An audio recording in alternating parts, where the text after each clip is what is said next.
까지의 말씀입니다. 찾으셨으면은 제가 봉독합니다. 무리가 몰려와서 하나님의 말씀을 들을 때 예수님은 게네사렛에 서서 호숫가에 배 두 척이 있는 것을 보시니 어부들은 배에서 나와서 그물을 찢는지라. 예수께서 한 배에 오르시니 그 배는 시몬의 배라. 육지에서 조금 떼기를 정하시고 앉으사 배에서 무리를 가르치시더니 말씀을 마치시고 시몬에게 이르되 깊은 데로 가서 그물을 내려 고기를 잡으라. 시몬이 대답하여 이르되 선생님, 우리들이 밤이 새도록 수고하였으되 잡은 것이 없지만은 말씀에 의지하여 내가 그물을 내리리이다 하고 그렇게 하니 고기를 잡은 것이 심이 많아 그물이 찢어지는지라. 이에 다른 배에 있는 동무들에게 손짓하여 와서 도와달라 하니 그들이 와서 두 배의 채움에 잠기게 되었더라. 시몬 베드로가 이를 보고 예수의 무릎 아래 엎드려 이르되 주여 나를 떠나소서 나는 죄인이로소이다 하니 이는 자기 및 자기와 함께 있는 모든 사람이 고기 잡힌 것으로 말미암아 놀라고 세베대의 아들로서 시몬의 동업자인 야고보와 요한도 놀랐습니다.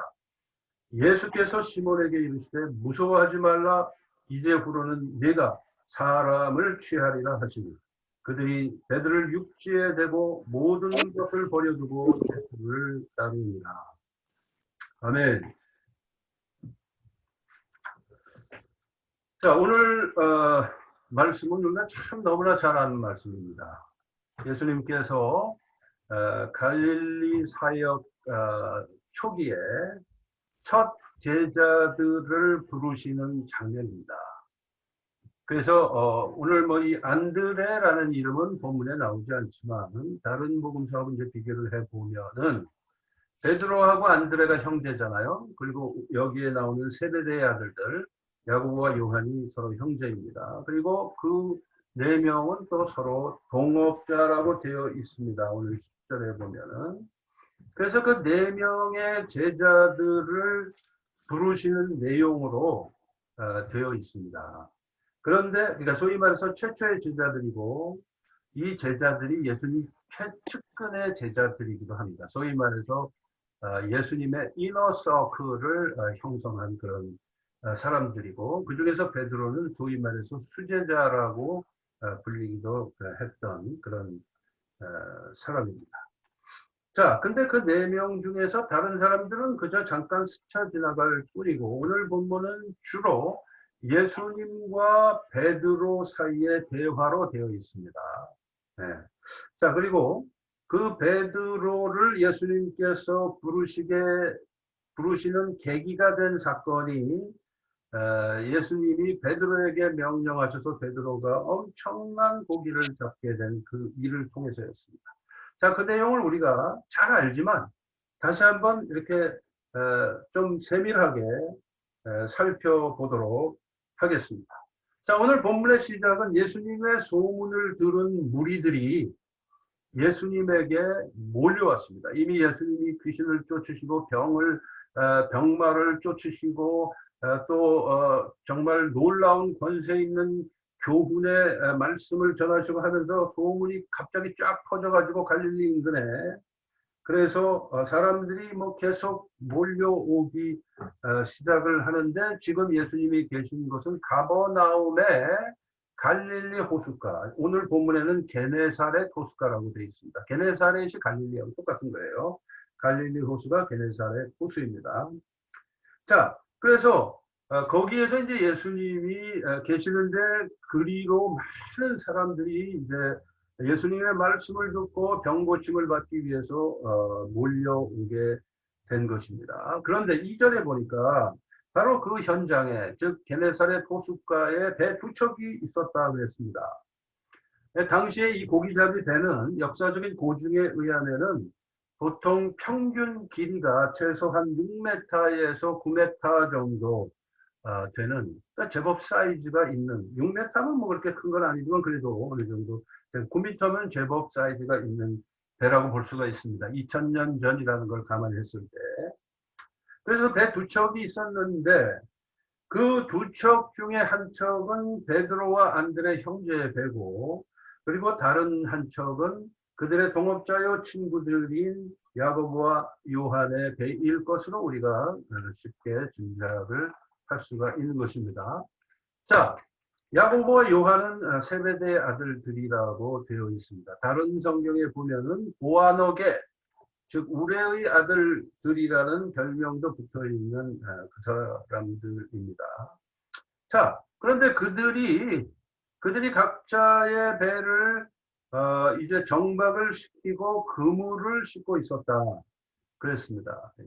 고기잡이를 막 마치고 정리를 한다 그 말이죠. 이제 그물 싣고 그리고 나서 이제 그물을 말릴 수 있도록 해놓고 이제 각자 집으로 돌아간 거죠.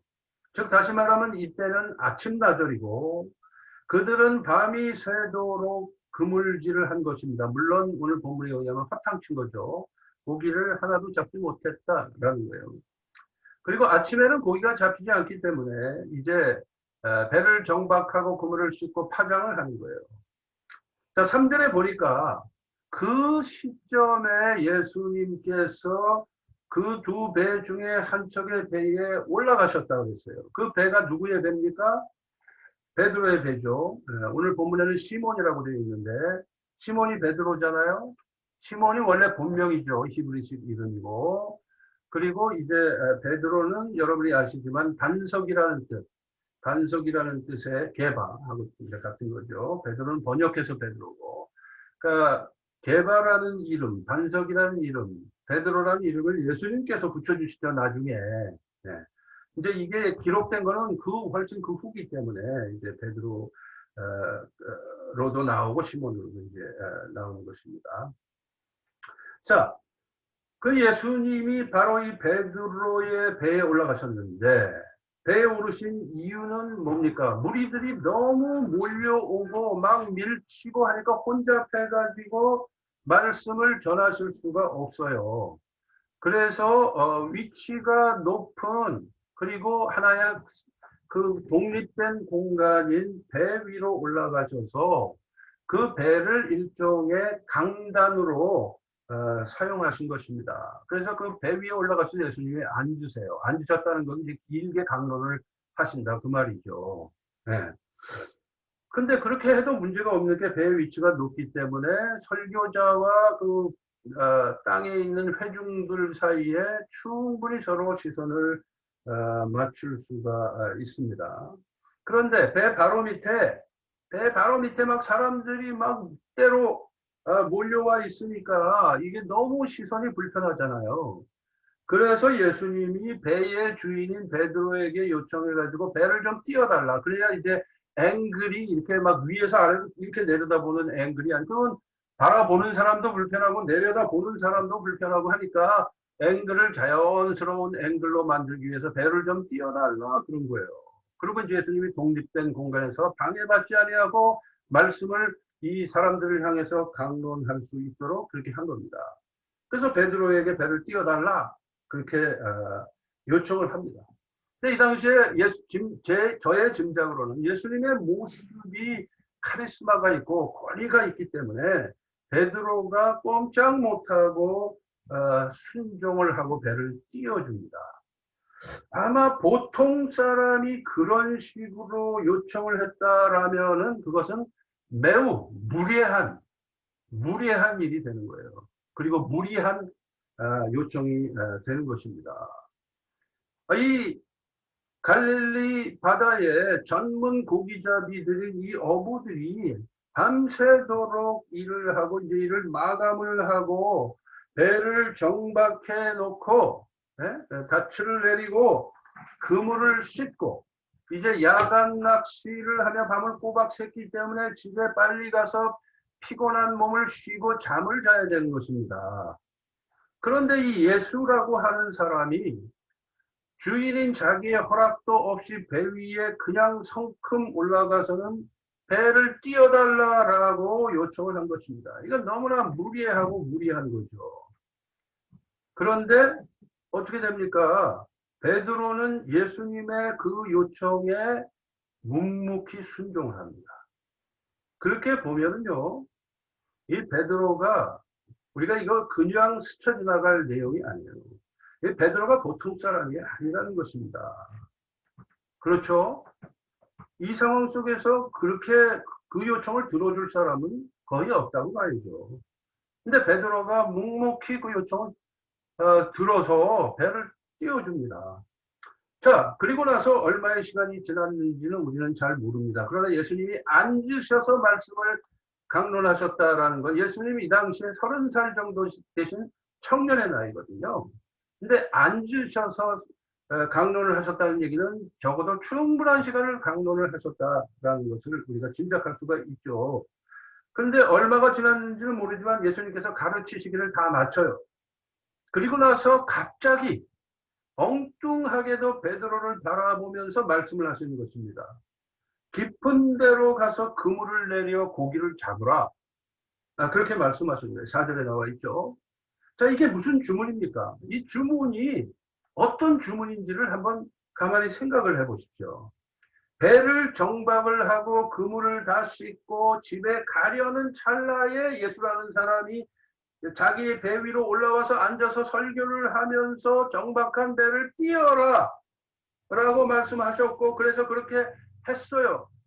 그리고 베드로는 기다렸습니다. 그 설교가 끝날 때까지. 네. 그렇죠? 그러니까 배를 띄워놓고 다시 닻을 내려서 배를 고정하고 이제 그랬을 거 아닙니까? 그 예수님의 설교가 끝날 때까지 조용히 기다렸습니다. 물론 말씀을 들었겠지요. 집에도 못 가고. 그렇죠? 그런데 이제, 이제 저 선생님이 설교가 다 끝났으니까, 이제 집에 가야 되겠구나. 그러면 이제 다시 배를 끌고 와서 다시 정박을 시키고, 이제 집으로 가야 되는 거잖아요. 근데 그런 생각을 베드로가 했을 거란 말이죠. 이제 다 끝났구나. 이제 집에 가야지. 라고 생각하고 있는데, 지금 예수님이 이 말씀을 하시는 거잖아요. 깊은 데로 가서 고기를 잡으라는 거예요. 이게 말이 됩니까? 밤새도록 고기를 한 마리도 못 잡았는데 해봤자 안 되는 일을 다시 하라고 하는 것입니다. 그러면 그 결과가 어떻게 될까요? 고기도 또 못 잡고 일단 깊은 바다로 나갔다 와서 그물질하고 하면 또 한참 지날 거 아닙니까, 시간이. 그러면 몸은 지금 파김치가 돼서 지쳐 있는데 야간 작업을 했기 때문에 다시 고기를 못 잡고 다시 배를 끌고 와서 정박을 하고 다시 그물을 씻고 그러고 집에 가야 되는 거예요. 베드로가 상식적으로 판단할 땐 그런 것입니다. 우리가 베드로 입장에서 생각해 보면 그렇죠. 거기에다가 우리가 그동안 수많은 설교자들을 통해서 들어서 익히 알고 있는 사실이지만 베드로는 갈릴리 바다의 가버나움의 베테랑 어부고 예수님은 어부일을 하신 적이 없는 분이에요. 예수님은 그의 부친인 요셉이 목수고 예수님도 목수일을 배웠습니다. 아버지로부터. 네. 그래서 소위 말해서 예수님은 전직 목수입니다. 그리고 현직 순회 전도자예요. 네? 이 예수라는 분이 이제 그런 분입니다. 전직 목수, 현직 순회 전도자가 현직 고참 어부에게 고기가 없는 깊은 바다로 지금 고기 없는 지금 나가서 그물을 내려서 고기를 잡으라 라고 하는 거예요. 이거는 넌센스 중에 넌센스죠. 만일에 여러분이 베드로의 입장에 있었다면 어떤 반응을 보이셨을까요? 지금 상대방이 It's time to fish. 지금 이제 고기를 잡을 때야. 그렇게 말을 할 때, yes, you're right. 그리고 깊은 바다로 쫙 배를 몰고 나가겠습니까? 그럴 사람은 100명 중에 아마 거의 100명이 없을 거예요. 네. 여러분 같으면 어떤 반응을 보이셨겠어요? 네? 저 같으면 아마 이랬을 거예요. 아니, 당신 지금 무슨 소리를 하는 거예요? 나 지금 어젯밤에 완전히 허탕치고 몸도 마음도 완전히 탈진돼 있는데 이런 내게 지금 그걸 말이라고 하는 겁니까? 그런 반응을 보였을 게 100%죠. 네? 그렇잖아요? 그런데 아까도 잠시 제가 언급을 했습니다만은 이 베드로가 보통 사람이 아니라는 거예요. 네? 예수님의 수제자가 될 만한 싹수를 보인 사람이에요. 5절에 보니까 이 베드로가 뭐라고 예수님께 대답을 합니까? 선생님, 선생님, 우리들이 밤이 새도록 수고하였으되 잡은 것이 없지만은 말씀에 의지하여 내가 그물을 내리리이다 하고 진짜로 깊은 바다로 배를 저어서 가서 그물을 내렸습니다. 네. 지금 이 시점에 예수님은 갈릴리 지역에 소문이 쫙 나서 예수라는 분이 그 지역에 아주 대단히 유명 인사가 되고 대단한 분이라는 건 이미 다 알아요, 사람들이. 아마 베드로도 소문을 들었을 것입니다. 네. 그러니까 예수님이 대단한 분이라는 건 우리가 다 알지만은 베드로도 만만치 않죠. 이런 상황에서 다시 배를 띄우고 깊은 바다로 가서 그물을 내린다. 이게 보통 사람이 아니라는 얘기예요. 근데 베드로는 그렇게 하는 것입니다. 그렇게 하는 거예요. 현직 고참 어부인 베드로가 전직 목수의 현직 순회 전도자인 예수님의 말씀에 순종을 하고 그대로 시행을 하는 것입니다. 이게 참 대단한 일이에요. 예수님 제자가 될 싹수를 보이고 있다. 자, 그런데 결과가 어떻게 됐습니까? 고기가 잡히는데 끝도 없이 고기들이 베드로의 그물 안으로 몰려 들어오는데 그물을 확 잡아당기기 시작하니까 고기가 너무 많아서 무거워서 그물이 찢어질 정도가 됐다. 6절에 보니까 고기가 심히 많았다. 그렇게 되어 있잖아요. 그물이 무겁고 찢어질 것 같아서 친구들을 부른다. 그 친구들이 누구예요? 동업자들인 야고보와 요한이겠죠. 얼마나 고기가 많이 잡혔는지 말이에요. 베드로의 배 한 척에다가 다 실을 수가 없어요. 만약에 다 실으면 배가 가라앉을 지경이에요. 그래서 야고보와 요한의 배까지 동원해서 두 척의 만선을 실어가지고 끌고 오게 되었다. 이게 요즘 시쳇말로 대박이죠, 대박. 근데 대박이라는 말로는 표현이 안 돼요. 초대박입니다. 그렇죠. 업으로서는 이건 완전 초대박이에요. 네. 자, 지난 2주 동안의 본문을 통해서 우리가 확인해 온 사실이지만 예수님께서는 권위와 권세, 엑수시아가 있는 분이었습니다. 그 엑수시아를 행사하기만 하면 결과는 두나미스, 능력으로 나타났습니다. 오늘 본문에 나오는 이 경우도 마찬가지예요. 예수님께서는 권세로 귀신도 쫓아내시고 권세로 예수님이 지니신 그 엑소시아로 두나미스를 발휘해서 열병도 쫓아내셨습니다. 그런데 이번에는 그 예수님의 그 두나미스가 어떻게 작동이 되느냐? 물고기가 없는 깊은 바다로 물고기들을 다 명령해서 몰아서 굴러 오게 만드시는 거예요. 그렇죠? 네. 다시 말하자면은 예수님은 그분의 권위와 권세로 영적 세계, 귀신의 세계를 컨트롤하시고 질병의 세계, 미생물의 세계를 컨트롤하시고 이제는 생물의 세계도 컨트롤하시는 걸 보여주시는 거예요. 한마디로 말해서 예수님은 누구냐?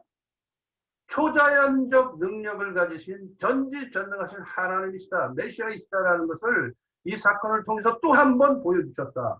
그렇게 우리가 볼 수가 있는 것입니다. 그런데 바로 그러한 예수님의 엑소시아와 두나미스의 현장에 바로 있으면서 그 일을 직접 목격한 사람이 바로 이 베드로거든요. 시몬 베드로거든요. 그러니까 이 시몬이 너무 놀란 거예요. 너무나 놀란 거예요. 있을 수 없는 일이 자기의 눈앞에서 벌어지는 걸 보고 너무나 놀란 겁니다. 그리고 그 옆에서 그걸 지켜봤던 동업자들까지 다 놀란 거예요. 깜짝 놀란 거예요. 그러자 베드로는 주님 앞에서 즉각적인 반응을 보입니다. 8절에 나오죠. 베드로가 주님의 무릎 앞에 엎드렸다. 주님의 무릎 아래 엎드렸다.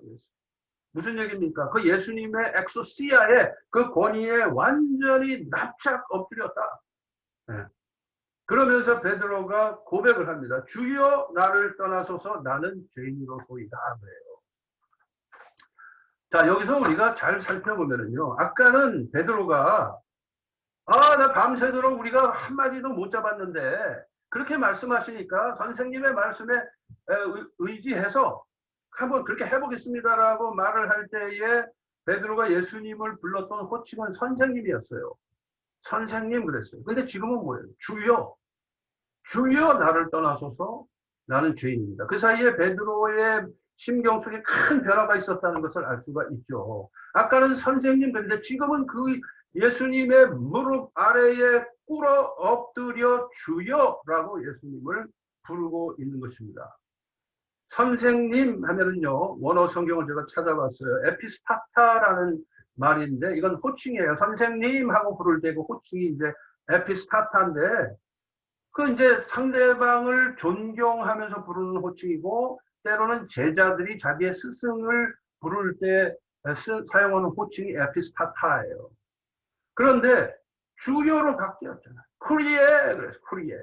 그러니까 쿠리오스의 호격입니다. 부르는 호격이에요. 어미가 변화해가지고 쿠리에 하고 부릅니다. 물론 이제 헬라어 번역이지만 원래는 아람어로 말을 했겠죠. 쿠리에로 바뀌어 있어요. 주님의 호칭.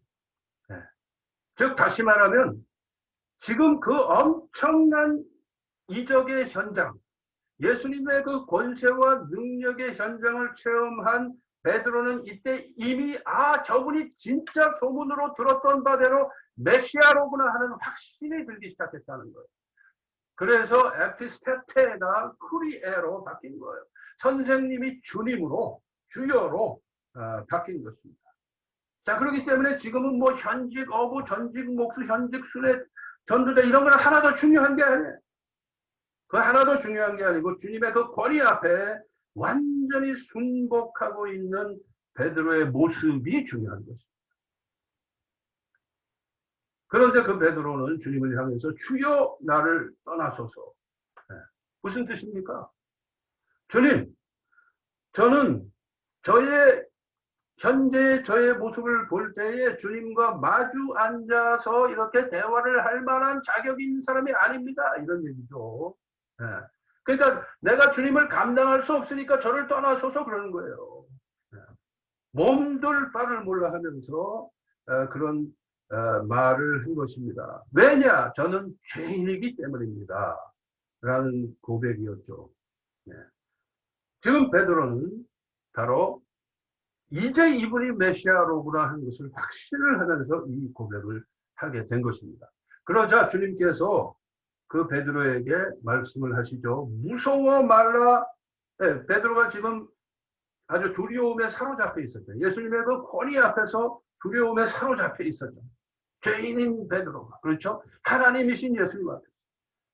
그걸 뻔히 아시는, 꿰뚫어 보시는 주님께서 무서워 말라. 이제 후로는 네가 사람을 취하리라. 조금 전에는 네가 물고기를 취했는데 네가 그 엄청난 물고기를 취한 것처럼 앞으로는 엄청난 사람들을 취할 것이다. 라는 선언을 하고 계시는 것이죠. 그러면서 그 현장이 콜링의 현장으로 바뀝니다. 그래서 베드로를 부르시고 베드로는 모든 것을 버려두고 주님을 쫓아갔다. 이렇게 되어 있습니다. 자, 오늘 본문의 내용이 그렇게 되어 있는데 이 내용을 통해서 우리가 우리의 삶에 적용을 해보자고요. 베드로에게 초점을 맞춰서 적용을 해보자고요. 자, 우리가 잘 아는 사실이지만 바로 이 과정을 거쳐서 베드로는 주님의 제자로서 훈련을 받기 시작하고 나중에 예수님의 그 선교 공동체, 사역 공동체 수제자가 됩니다. 자, 그렇다면은 베드로의 어떤 면을 주님께서는 보시고 그를 제자로 발탁하셨을까? 이게 중요한 거죠. 그게 중요한 거예요. 한 3가지 정도를 여러분들과 나누고 설교를 마치겠습니다. 첫 번째로 이미 여러 차례 언급을 했습니다만은 베드로의 순종적 자세가 제자가 되기 위한 자격 요건이에요. 순종하지 않는 사람은 제자가 될 수가 없어요. 순종하지 않는 사람은 참 신앙인이 될 수가 없어요. 내가 하고 싶은 대로 하는 사람은 절대로 주님의 제자가 될 수가 없어요. 그렇죠? 마음에 안 들지만 자신의 배에 예수님이 허락도 없이 올라가시는 것을 용납했잖아요. 베드로가. 그렇죠? 또한 심신이 몹시 피곤한 상태였지만 예수님의 요청에 순종해서 배를 띄웠잖아요. 게다가 자신의 경험과 상식, 습관과 어부들의 관습, 갈릴리의 전통과 낚시에 대한 자신의 모든 지식 등이 다 걸림돌이 될 수 있었던 상황 속에서도 자신의 이 모든 것들을 다 꺾어버리고 주님의 말씀에 순종을 했다. 이게 중요한 거예요. 이게 베드로가 제자가 될 수 있는 아주 중요한 자격 요건이 된 거예요. 그렇기 때문에 베드로는 대단한 사람이다 이거예요. 우리가 성경 말씀들을 통해서 베드로를 코믹하게 이해하기가 쉬운데 그렇지도 않아요. 이 사람은 싹수가 있는 사람이었다. 그 예수님이 발탁한 겁니다. 제자. 수제자로 길러질 만한 그런 인물로서의 요건을 갖추고 있었다. 우리가 그렇게 볼 수가 있는 겁니다. 목수의 말에도 순종할 수 있는 어부였기 때문에 아직 예수님이 메시아인지 잘 모를 때입니다. 목수의 말을 순종할 수 있는 어부였기 때문에 그는 주님의 제자가 될 수 있었던 것입니다. 옛사 사람이 아니에요. 어떻게 갈라지느냐? 순종입니다. 순종. 자, 두 번째로 베드로가 제자가 될 수 있었던 것은 그의 겸손 때문이었습니다. 겸손. 의외로 많은 신앙인들이 쉽게 빠지는 오류가 있어요. 우리도 모르는 사이에 그런 오류에 빠지기가 쉬워요. 어떤 오류냐? 내가 없으면 교회가 안 될 것이다 라는 착각에 빠지는 경우가 많아요. 근데 실제로 그런가요? 내가 없으면 우리 교회는 안 돼. 그게 아니고요. 내가 그런 생각을 가지고 있기 때문에 우리 교회가 잘 안 된다. 이렇게 생각해야 돼요. 그게 겸손이죠. 주님으로부터 쓰임받는 사람은 어떤 사람이냐? 겸손한 자가 쓰임받는 거예요. 겸손한 자가 주님의 제자가 되는 거예요. 그 겸손한 베드로는 자신의 전날 밤에 어부로서의 실패를 인정할 줄 알았고 그 실패의 현장에서 출발해서 자신의 죄인됨을 뼈저리게 고백할 줄 아는 겸손한 인물이었다. 나의 실패의 현장에서 실패를 겸허히 인정할 줄 아는 사람이 새 출발을 했을 때 그리스도 안에서 대박을 낼 수 있는 거다. 아멘입니까? 베드로가 그랬다. 네. 내가 죄인임을 인정하는 겸손의 현장이 제자도의 출발점이 되는 것입니다. 베드로처럼. 자, 마지막 세 번째로 베드로는 온전한 헌신의 모습을 보여요. 이게 제자가 될 수 있는 요건이에요. 온전한 헌신. 대충 헌신하는 것도 그 쉬운 일이 아닙니다. 왜 수많은 신앙인들이 헌신을 하는데 조금밖에 못해. 조금밖에 못해요. 대충도 잘 못해요. 그렇지만 베드로는 온전한 헌신의 모습을 주님 앞에서 보입니다. 그 주님의 제자가 되는 거예요. 모든 것을 버려두고 주님을 쫓았다고 했거든요. 제가 아는 은퇴하신 목사님 중에 이런 목사님이 있으셨습니다. 아주 오래전 얘기인데 이 목사님이 40대의 젊으신 나이에 사회적 여건이 훌륭한 그런 목사님이셨어요. 근데 은혜를 받고 목회자가 되기로 결심을 하게 됩니다. 그 목회자가 되기로 결심을 하고 사모님하고 의논을 해서 이 목사님이 가지고 있던 집을 팔아서 헌금을 하고 그리고 목회를 시작을 해요. 그런 분이에요. 근데 그 사실을 이제 알게 된 동역자 중에 다른 목사님이 거기에 너무 감동을 받으셨어요. 감동을 받으셔서 야, 이거 나도 우리 집 팔아가지고 주님 앞에 바쳐야 되는 거 아닌가 그런 생각이 들어서 이제 사모님하고 사모님 당신 지금 무슨 얘기냐고 말이에요. 그 사모님 이제 반대하셔가지고 그렇게 못하셨는데 그 목사님한테 제가 직접 들은 얘기입니다. 두 번째 목사님한테 그 얘기를 듣고 제가 참 감동이 돼요. 그런 생각을 하셨다는 것 자체가 참 소중하잖아요. 그런 생각을 하셨다는 그 사실 자체가 참 대단하잖아요. 훌륭한 목사님들이죠. 적어도 그런 모습을 주님 앞에서 보였을 때에 주님께서 그분들을 훌륭한 목회자로 사용하신 거죠. 우리가 주님의 제자가 된다는 것이 모든 사람이 다 베드로처럼 자기의 직업을, 어그로서의 직업을 버려야 된다 그런 뜻은 아니에요. 그런 건 아니에요. 어떤 사람에겐 그렇게 해당되는 사람도 있겠죠. 그런데 바울은 보십시오. 주님의 제자가 된 후에 텐트 메이킹을 했습니다. 그래서 자비량 선교사가 됐어요. 천막 짜는 일이 바울의 업이었다고 했습니다. 네. 그러니까 다윗은 주님을 따르는 길이, 원래 다윗은 목동 출신입니다. 아시듯이. 근데 다윗이 주님을 따르는 길은 이스라엘의 왕이 돼서 이스라엘을 통치하는 일이었습니다. 요셉도 원래 목동 출신이죠.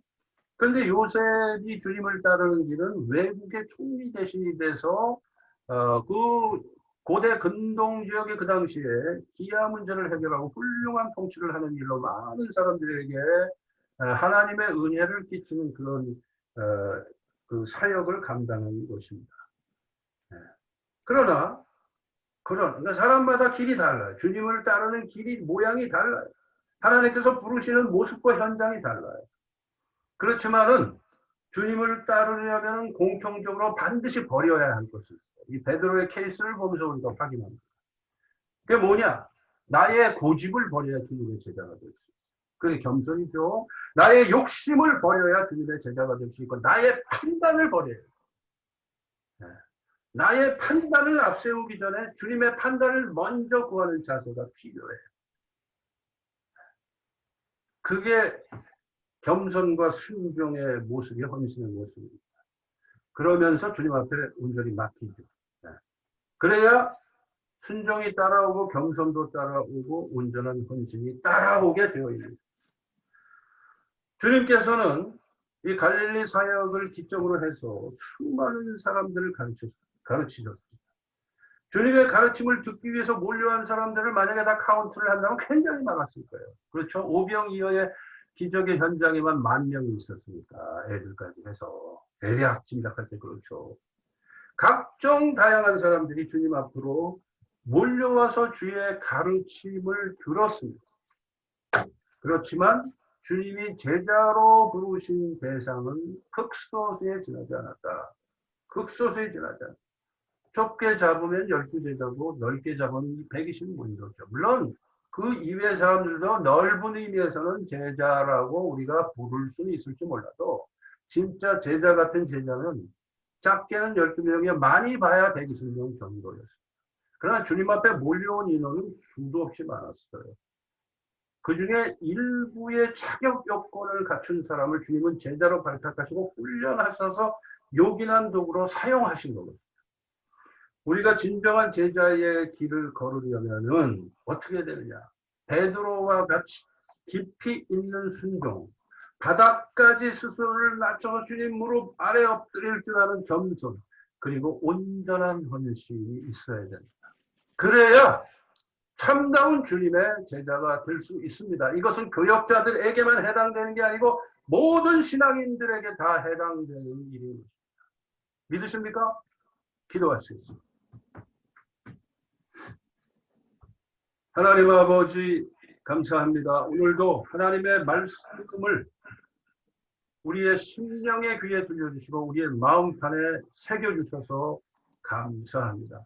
아버지 하나님, 베드로처럼 겸손하고 순종의 마음, 헌신의 마음을 갖춤으로 우리에게 맡겨진 모든 일들을 겸허히 묵묵히 수행할 수 있는 그런 훌륭한 그리스도의 제자들 다 되게 하여 주옵소서.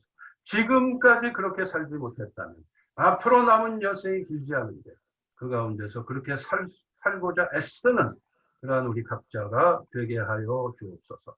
우리 주님 예수님의 이름으로 기도하옵나이다. 아멘. 감사합니다. 들으신 말씀 생각하시면서 찬송가 511장 함께 부르시겠습니다.